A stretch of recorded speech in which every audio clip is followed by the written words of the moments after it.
अपना दिल तुम में है। Meu coração está com você. तो धुंधलकों में समा न जाना,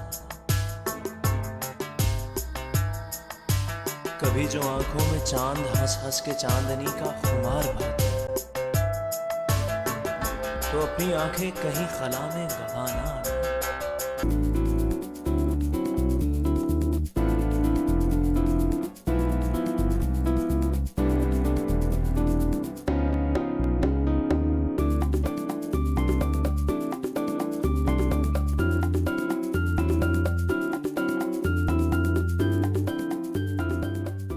E a gente se conheceu, né, via Facebook, rede social, né, normal. E dali trocamos Skype, telefones, Viber, tudo quanto meio de comunicação a gente tem. Eu entrei nesse site por indicação de uma amiga minha e ela falou, olha, é mais fácil você conhecer um muçulmano, já que você não quer casar aqui no Brasil, morar no Brasil, então entra nesse site, tem muitos muçulmanos estrangeiros. Foi o que aconteceu, aí eu me cadastrei e no terceiro dia ele começou a conversar comigo. Nós ficamos na internet 2 anos, nos relacionando na internet.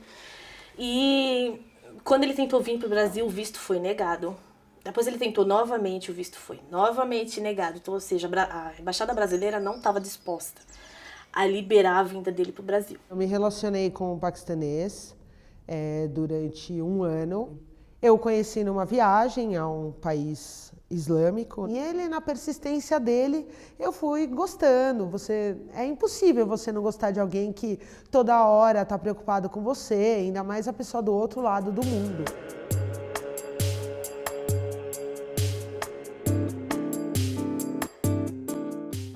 Como eu me achava uma pessoa única, né? Como que alguém no Brasil ia se apaixonar por um paquistanês? Eu pesquisei na internet, o santo Google me abriu para um mundo que eu desconhecia totalmente, que era várias e várias mulheres brasileiras apaixonadas não só por paquistaneses, mas também por homens de outras culturas e do outro lado do mundo. E muitas, curiosamente, muitas apaixonadas por paquistaneses. Conheço muitas mulheres, até porque eu tenho um grupo hoje em dia na internet, graças a Deus, que essas mulheres não estão mais sozinhas, como eu me senti sozinha na minha época. Tem aí as redes sociais, que elas costumam dizer que chove paquistanês, né? Nos pedidos de me adiciona. Tem lá várias mulheres, vários casos de mulheres, né? Com paquistaneses. E aí eu entrei no blog e tinha algumas histórias, umas histórias felizes, outras histórias muito tristes, de homens que enganavam, que usavam isso como um trampolim para sair do Paquistão. Aí eu foquei nas histórias felizes, claro.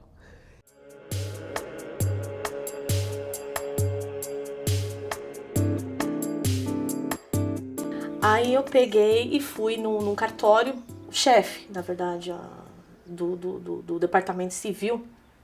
Ele sentou e eu falei pra ele, expliquei pra ele minha situação, que a embaixada não tava querendo aceitar a vinda. E eu falei pra ele, tem como eu casar na Espanha? Se eu for pra outro país, vamos dizer África do Sul, que é acessível para paquistanês, né? Não tinha Dubai ainda na época. Aí eu falei, posso ir pra África do Sul e me casar lá? Isso é possível, eu sendo brasileira? Posso legalizar meu casamento lá? Aí ele falou, não, mas pra que tudo isso? Você pode muito bem casar por procuração. A minha pergunta foi, se eu enviar a certidão de casamento para a embaixada, eles finalmente vão liberar o visto do meu marido, do meu futuro marido? Ele falou, com certeza eles não vão ter mais desculpa para não liberar. Quando fui me casar, minha tia foi ser a minha esposa no cartório. Aí a gente chegou lá, as duas, até veio um fotógrafo e falou, gostaria que tirasse a foto do casamento? Eu falei, não, obrigada, você tá zoando da nossa cara? Aí cheguei lá, tudo. E na época, eu acho que eu era a única doida que fazia isso, um juiz teve que perguntar pra minha tia. O nome dela é Nilma, né? Aí o juiz falou, senhora Nilma, a senhora aceita se casar com a senhora Vanessa? E assim, aquela situação, né? Cômica, né? Cômica. Mas eu só fixada no pensamento de, vou mandar esse documento, eu tô passando por isso, mas eu vou mandar esse documento e aí eu vou alcançar meu sonho. Tudo bem. Aí a gente se casou, eu e minha tia. E na hora de entregar o documento, o juiz até deu risada, ele não aguentou, ele caiu na risada. Aí eu falei, coisas da vida, né? Aí ele falou, exatamente. Enfim, depois que aconteceu, eu fui com a fé. Mandei o documento para a embaixada. E eu falei, agora eles vão liberar. E a embaixada entrou em contato comigo de madrugada. Eu recebi um telefonema, eu falei, estranho, né? E era a cônsul, na época o nome dela era Eunice. E a Eunice falou, parabéns pela tua loucura. Eu vou falar com tua mãe. Eu falei, você não precisa falar com a minha mãe, porque eu fui mulher o suficiente para me casar. E agora eu quero só uma coisa de vocês, o visto do meu marido. Aí foi a hora que ela bateu o telefone, mas eu já sabia que aquele era um bom sinal, porque ela se sentiu afrontada, a embaixada se sentiu afrontada na época, né? E eu esperei, aguardei, e realmente eles me pediram para o meu marido que tipo de visto que ele gostaria, permanente ou turismo. O homem muçulmano ele pode ter até 4 esposas, lembrando que se ele tiver condições financeiras para isso. Porque, só para você ter um exemplo, vou te dar um exemplo assim, ó. A primeira esposa dele, ela tem a casa, ela tem o carro. Então, para ele ter essa segunda esposa, ele também tem que dar as mesmas condições para ela. Ele tem que dar uma casa, ele tem que dar o carro. Se ele der um anel para ela, ele tem que dar um anel para mim, no caso para a segunda esposa. E quando as pessoas, às vezes a gente comenta, as pessoas acham estranho. Mas islamicamente isso é correto dentro do Islã. É permitido o homem ter mais de uma esposa, no máximo até 4.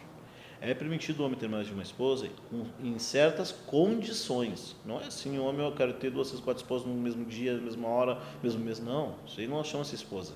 Chama-se amante, chama-se namorada, ficou, mas esposa não é. O homem só pode casar com a segunda esposa se ele tem condições de manter uma segunda casa. A gente vive hoje como se ele estivesse comigo, a gente já não tem um toque. Mas já é um casamento, a gente já vive um casamento. Até porque a gente fez um juramento no Alcorão pelo Skype. Então, o que vai oficializar mesmo vai ser quando ele chegar na mesquita. No Islã é muito clara a ideia de que montar uma família, você fazer parte de uma família, é como você realizasse metade da sua religião, né? Então há um apelo muito grande para o casamento. O casamento é uma coisa desejada, esperada, almejada, tanto por homens quanto por mulheres.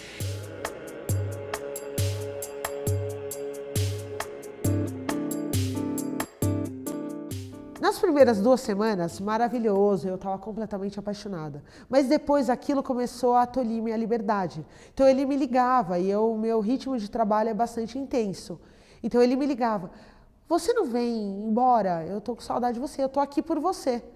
Eu falava, eu estou trabalhando, eu não posso ir embora agora. Ele, mas isso é obrigação comigo, como minha futura esposa? Eu, não. E aí eu tirei uns dias de férias, a gente foi para o Rio de Janeiro, eu coloquei um biquíni, enfim, estava 40 graus no Rio de Janeiro. Ele, não, biquíni não. Como assim? Você tem que se cobrir. Eu, filho, você está no Brasil, no Brasil, né, em Roma como os romanos, no Brasil como os brasileiros, eu vou ficar de biquíni. Aí ele, não, porque eu não posso. Aí ele chorava, porque os paquistaneses têm uma... Eu acho que é cultural, eles choram, ou fingem que estão chorando, sei lá, mas eles são super exagerados, dramáticos. Aí eu, enfim, também, eu achava também que era um choque cultural muito grande, que eu até me lembro, quando a gente chegou no Rio de Janeiro, e ele viu a areia branca de Copacabana, ele ficou louco. Ele pegava areia e ficava brincando com a areia. Eu lembro que passou uma primeira mulher fazendo um Cooper só de biquíni, ele olhou assim, boquiaberto, babando, ele...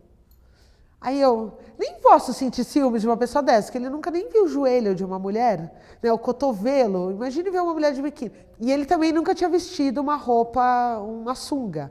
Então foi bastante engraçado, porque ele ia com uma bermuda, que era basicamente uma calça curta, né, e um lenço. E homens no Brasil, costumeiramente, não usam lenços. Ainda mais um calor de 40 graus no Rio de Janeiro. E ele na praia, de lenço, enrolado no pescoço. Então era bem engraçado. Aí eu cheguei para ele e falei, olha, por que você não compra uma sunga? Ele, ai, mas eu vou ficar pelado na praia. Eu, olha, mas tem outros homens pelados, tal. Né? Pelados no conceito dele. Olha, um relacionamento com o paquistanês é um relacionamento difícil por causa da diferença de cultura, de pensamento e de religião. Mas é um relacionamento que vale a pena. Aquilo que era lindo, maravilhoso, a hora que começa entra dentro da tua casa e você precisa mudar as tuas condutas, né? Por conta disso, começam os conflitos. Então, era uma brasileira que gostava do churrasco aos domingos. Imagina esse homem vendo toda aquela carne, o samba, a cerveja, o pagode. Peraí, mulher minha, e ele chorava. Eu tive contato com ele, ele tinha me pedido para eu levar até a mesquita mais próxima aqui, e nesse caminho a gente foi conversando e ele chorava. Ele falava, porque quando eu morrer, Deus vai me perguntar, né? Allah vai me perguntar, né? Como era a sua vida? O que a sua esposa fazia?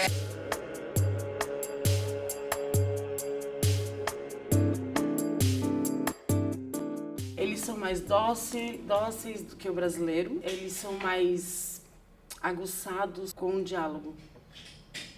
Eles são mais assim, eu sou a base da casa e eu tenho que ter a sabedoria de fazer. No paquistanês, a diferença principal é que eles são românticos, eles são carinhosos, eles são muito cuidadosos com a mulher em si. A diferença pra mim, como você perguntou, você teve 2 relacionamentos brasileiros, eles são mais amorosos.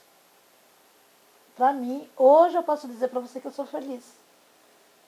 E eu ainda não casei. E eu tenho certeza que ele não vai mudar. Porque desde o primeiro dia que nós nos conhecemos, ele foi muito verdadeiro comigo. Muito verdadeiro. Ele falou pra mim, olha, eu sou casado há 10 anos, eu não tenho filhos, estou procurando uma segunda esposa.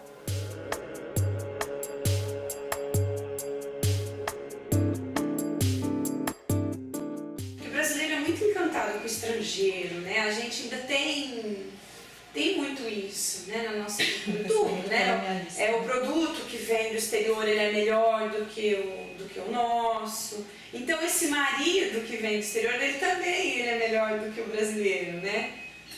Pode ser que sim, pode ser que não, né? Não tem um selo de garantia, né? Mas eu acho que a principal motivação é essa certeza do casamento. É lógico que você tem influência daquela bendita novela até hoje na cabeça, todo mundo quer ser uma Jade na vida, né? E que você entra pelo Islã, tem um chefe que diz muito isso, né? A pessoa entra no Islã, mas o Islã não entra na pessoa, né? Então você entra por outros motivos, endeusando um príncipe árabe, então tem também tudo isso, tem toda uma questão da autoestima dessa mulher. As roupas, a cultura, o charme, a elegância da cultura, que é uma cultura muito elegante, né? Tudo isso, na verdade, toda mulher, acho que ela tem aquele negocinho, aquela síndrome de Cinderela, de princesa, acho que toda mulher. Eles são o Dom Juan que a mulher ocidental, não tô falando da brasileira, tô falando de maioria das mulheres ocidentais, já elas não têm mais acesso a esse tipo de homens.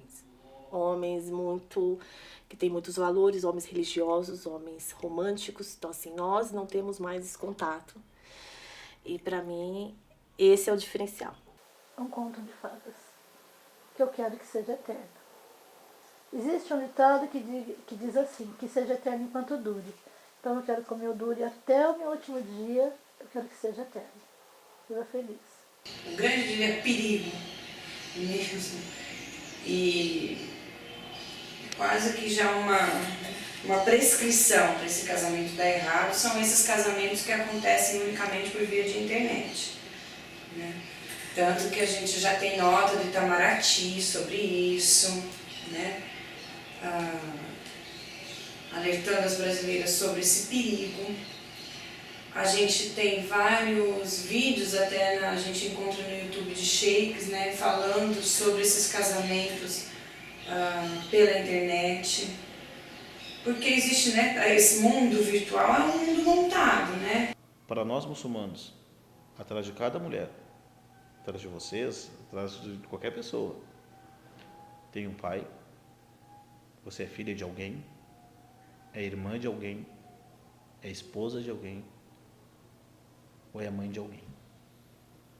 Então, para nós muçulmanos, a mulher não nasceu do nada. Apareceu, casei, vamos embora, não. Está levando, quer dizer, casamento, né? Está casando com a filha de alguém. Com a irmã de alguém. Então, se dá muito respeito. As mulheres, elas acabam se encantando, porque o que é o diferente é encantador. Aí ela, Brasil. Aí eu, Brasil. Ela, Brasil. Eu, Brasília. Eu, meu Deus, como assim? Eu já falei 3 vezes. Ela, there is no country Brasil.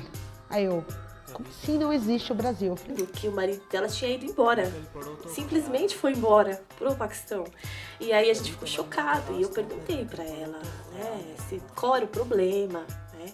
Aí ela contou, na época, assim, eu pedi para ele lavar o banheiro. aí eu me deparei em que mundo eu estava entrando.